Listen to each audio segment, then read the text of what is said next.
30 for the Afro Yasanso Atnas Bio, aha Adekye3 NSEM live on FPNTV GH. Wait my hair Facebook, so now between your hair or YouTube. Now they were gentle up on a can kind amount, na bibia so at my come. Yasanso Atnas, ye no more eba bidin como. And tell ye biana President John Dramani Mahama or Power Ababa Wabia, didn't a year and Sons and Delhi. Say, Mama Meka ye board members of a year national health insurance so hona omumra ema medi dwumaso ema omai konkon Ghana. And according to the story of Sa Ababawa oda screen so wo ye medical advisor. Sometimes we on YouTube, we on TikTok na or give you a medical advice to various people and as the listeners and the viewers.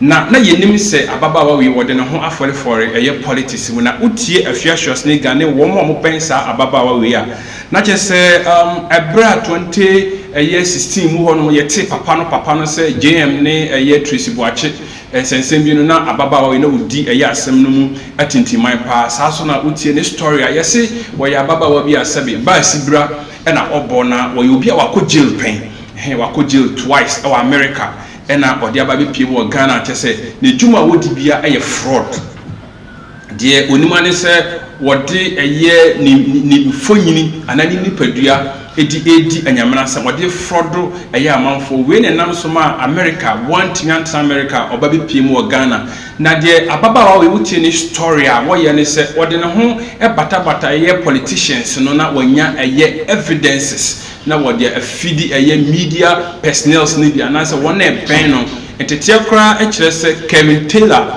obia sometimes ofidi no much information enti Ababawa ana self acclaimed doctor no na oda screen no eso no wodi Ansansan Dairy sana Ababawa wodi na on the 19th of May 2025 na President John Dramani Mahama or Power Ababawa we na okacheni say omra meka Ghana National Health Insurance in pani for na omo entimi endi dwuma emfama Ghana na asem no yi na ahomete say so President of the Republic of Ghana say Power will be and I say obi deserve a certain position be na Power na investigation be na ye fani pan ho ansa na ya Power no because Ababawa we ne advisor or man of social media untimi enkasa Ababawa we wonye doctor the okano social media actually viewers and listeners na just our doctor so investigation and ahwehwemu ben and President John Dramani Mahama oni ompanifo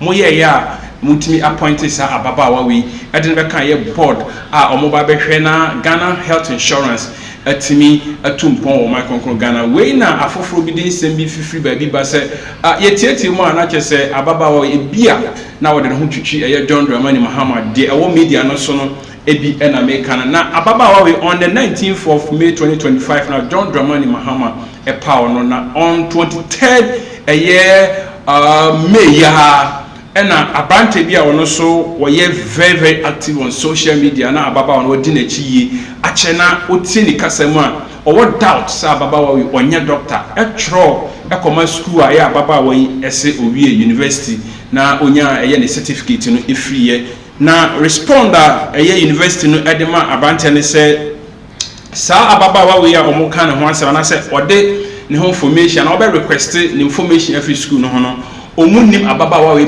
babia na ne records kra eni school no records mu school Ababawa is a graduate ya ukuta ne doctorate anka oba beye obedi djuma de ama Ghana Health Insurance no school no de Johns Hopkins University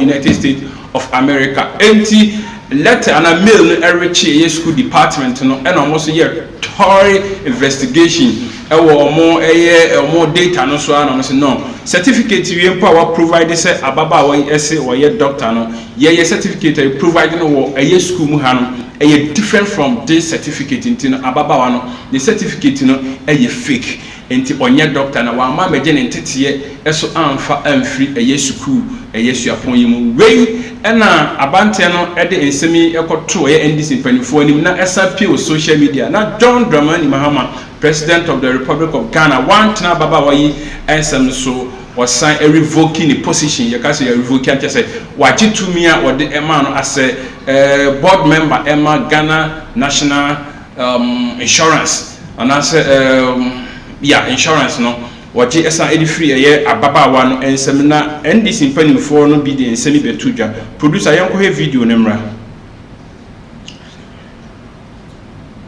Dali, that's what she was called.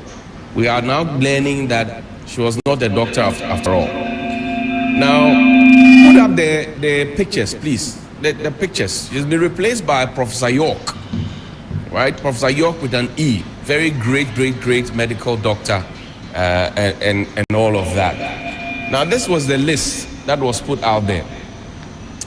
Mind you that this particular one, let's see the first page, please. This particular one, right, which was put out there, was put out on the 19th of May, 2025 from the Office of the President. Appointing of members of the Governing Board of the National Health Insurance Authority. I write to inform you that the President of the Republic, following consultation with the Council of State, has appointed the following individuals as members of the Governing Board of the National Health Insurance Authority. A chairperson, Lawrence Neo Kante, Dr. Koku Awono Williams, Dr. Alasan Idrisu, Francisca Tulik, Professor Samuel Kaba Akoreye, Dr. Abiba Zakaria, Dr. Bernadette Na Hoffman, Dr. Sadat Bawa, Dr. David Tete, Mohammed Adamu Ramadan MP. Then we go to the next page of this particular document. Dr. Divine is there. Also, Dr. Ann Sansa Delhi. That's where the problem is, 12.1. Now, the president goes on to say the president has also directed that you swear in the new members of the board to enable them commence work immediately. Accept, Honorable Minister, the president's best wishes. To the Honorable Minister for Health, Kwabena Binta Kando is the minister, his MP for Dwaboso. He's a celebrated farmer as well. Callistus Mahama, PhD, secretary to the president. And some people said, oh, because I said I visited him, I've said that, oh, they should have mercy on the ministers. I've not said that. It's a lie. That's the falsehood that is being injected into the narrative. I've never said have mercy on any minister. If the minister goofs, deal with them. Now, this was on the 19th. There's another letter. And I will demonstrate to you something. This is the 23rd of May. So the 19th, when the appointments were made, the who started. The same office of the president wrote on the 23rd of May to say that revocation of appointment and replacement to the Board of National Health Insurance Authority. I write to inform you that the President of the Republic has, with immediate effect, revoked the appointment of Ann Sansa Dali as a member of the Board of the National Health Insurance Authority. The President has nominated Professor Med Ernest York to replace her as a member of the board. 2. Kindly take the necessary steps to facilitate the swearing in of Professor Dr. Med Ernest York accordingly. Please accept the assurances of the highest consideration of His Excellency the President of the Republic. Callistus Mahama, again to the Minister, copy to the Vice President and the Chief of Staff at the Jubilee House. Now, Manasseh Azuri Awuni, my colleague and friend, has a very beautiful answer to all of this, because people say, hey, what happened, Dr. York? In fact, let's see Andeli and Professor York, right? Let's see them. So Professor York is a well-known professor. People love him. Is an affable gentleman. Let's see them quickly. So that's Anne on the left-hand side, and that's Prof on the right-hand side. There's another photo of Anne that we can also see, right? So that's Anne on the left. And then that's Professor Ernest York on the right, who's replacing Anne after all the issues were raised about whether or not she's a doctor, whether she's a fake doctor, she's a credible doctor. I'm sure that the security agencies can deal with that matter and deal with it effectively and efficiently. There's another photo of Anne. Let's quickly see it. We don't have too much time, please, so that we can run through the two more issues. So this is another photo of Anne, all right? And then people answer Dali, that's what she was called. We are now learning that after President of the Republic of Ghana Orivoki Ababawano appointment what the EMMANUEL na afia shwasne garden semi betudwa na yenkuti ne mo meka mu nsem kakra na ensema na odi etudwa wo media no so ne se Ababawano prostitute no no afia Schwarzenegger o shia eya ababaawa na dwuma ababaawa no edini se obo adwaman abra wo fie ye US America abontes no be piem wo Ghana no wone no ni Tracy Boache ahwebo mu e wo Ghana ha na ababaawa twitwa ne nantini ema ono eye afia Schwarzenegger no kra no o sabotage na nka ne ho eya ba asem na ma o twe ne ho free sa ababaawa ye wawie ho na de ono afia Schwarzenegger wonim ne se ababaawa no onye doctor nemu woye eye prostitute esan say the first time I will share ababaawa we nkoma ababaawa we ene ne die e kire se onye doctor na ababaawa anka eye school ho asem na se adwuma bia e kire se oye doctor ho asem na omo nante empre bebre so a wa hu se ababaawa we woye doctor na enche bia na yehunu wo media no so se wa start here o educate eye amanfo fa omo health ho na ono afia Schwarzenegger ne no nim se enche ababaawa no ho beba asem enti die John Dramani Mahama, President of the Republic of Ghana, no. Aha, Adekye3 your live on FPNTV, on YouTube, Sasona, on Facebook. Obetimi ahwe na de wadwen kire so abana bibia so aye kama. Yeguso e media no so no na enne ababaawa John Dramani Mahama, President power no se omameka Ghana health insurance and penny for hona omuni juma wa revoke ne appointment no ne ho enkomo na yede ebabe som ababaawa na otie ne records na che se our bad records e system no certificate a ode ebabe to dwa se waye doctor and na producer eba ye no so wetimi ade atoso amamia se otie ne records na che se oye obi adabi next one no ba ko be certificate na che se oye obi a wako jilda sa so na otie ne records oye obi asabe ba sibra ebrana obona oni mpanimfo akese politicians na edisa dwuma no na after say yes certificate no and that's no say unhu certificate na ababaawa no ode eba say oye doctor na eno na edaso no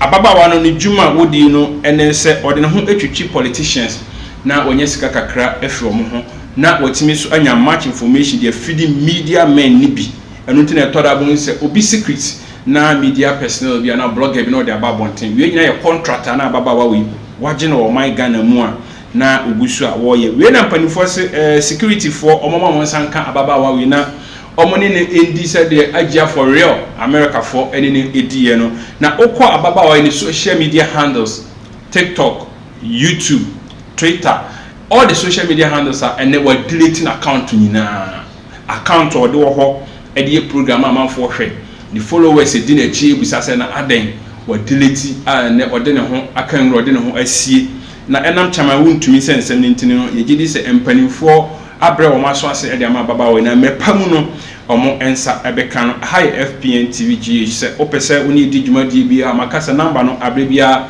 ye de two screen no eso se opese mpanimfo eboa na ye bo wo dwuma bi hu dawru ana wade ton bi hu dawru ana so opese auto airtime na betena eye kasafoni so na odi dwuma bia ekwan eda ho so obefre number no na oni mpanimfo so atwetwe enkomo yeguso aye wo atwen yi mu a ye twen se untumi sensem no foforo betimi so aba na ye timi ede aba besom esanse sese no na ye trending news and a story of all time and I say for the whole week yeguso a ye tutu no sene abasa and mere enso ye no me sorry ababaawa we dwumadi na na se ne nsem ne trending story na me de ba besom no eso se ensem foforo bi asan betodwa be sande aba abesom. Dali, that's what she was called. We are now learning that she was not a doctor after all. Now, put up the pictures, please. The pictures. She's been replaced by Professor York, right? Professor York with an E. Very great medical doctor and all of that. Now, this was the list that was put out there.